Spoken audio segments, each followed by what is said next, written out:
Recorded Books presents The Longmire Defense by Craig Johnson, narrated by me, George Guidall.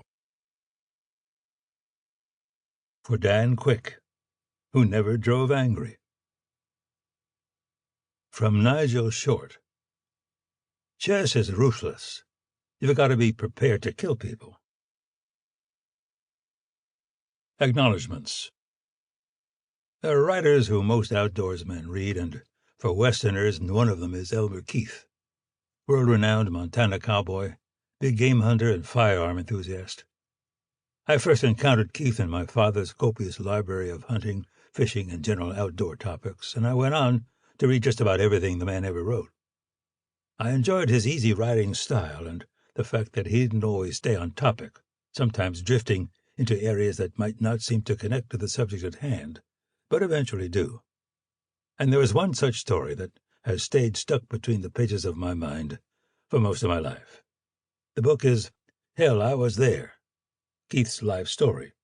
Within it is a hair-raising tale from his youth, when a state official is killed under questionable circumstances immediately after World War I.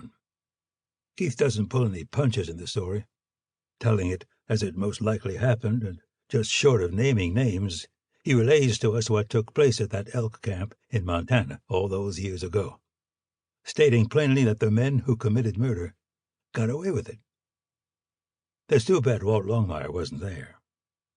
Well, in my version, he is. Perhaps after the fact, as his father tells in the story years later, but when the rifle that did the deed appears and turns out to belong to Walt's grandfather, Lloyd, it sets the good sheriff on an investigation very different in tone than any before. During my travels, I was talking to an old sheriff who used the term proud flesh in conjunction with a case he'd worked on, and I asked him about it.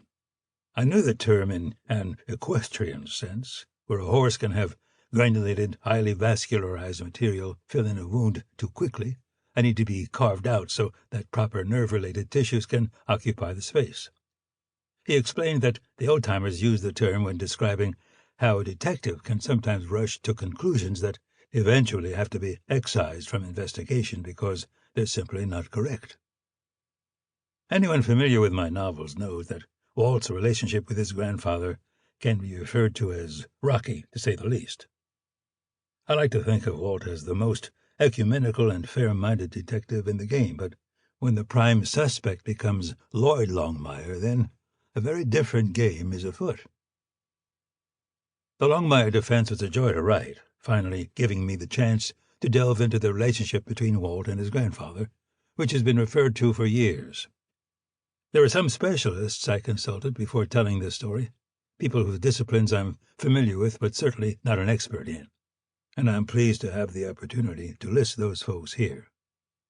First off, I'd like to thank Adam Weatherby and the fine folks at Weatherby Incorporated, a little north of Sheridan, Wyoming, for all the time they allowed me in their museum, library, and especially his wife, Brenda.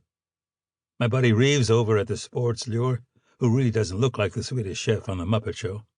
Second, my good buddy, Chet Carlson, who knows more about finance than Walt and me. I can't balance my checkbook either.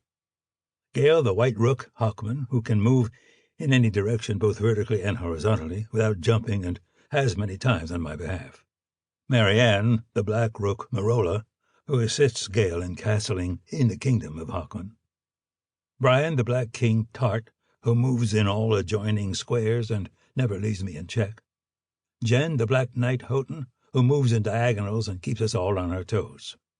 Ben, the White Knight Patron, who always moves in right angles and keeps me out of corners. Jonathan, the White Bishop Lay, who's always willing to sacrifice himself for my good. Michael, the Black Pawn Brown, en passant, who defends me horizontally. Christine, the White Pawn Joy, who is always shooting for the back rank and a quick development into any piece on the board. And the checkmate of my heart, Judy, the White Queen Johnson, who can go anywhere, anytime. Chapter 1. Where have you been? I looked out amid the grove of aspens that led to the beaver pond where Hero trimmed the smaller saplings and dragged them into the water, ever building, ever improving his tiny world near my family cabin. Sample complete. Ready to continue?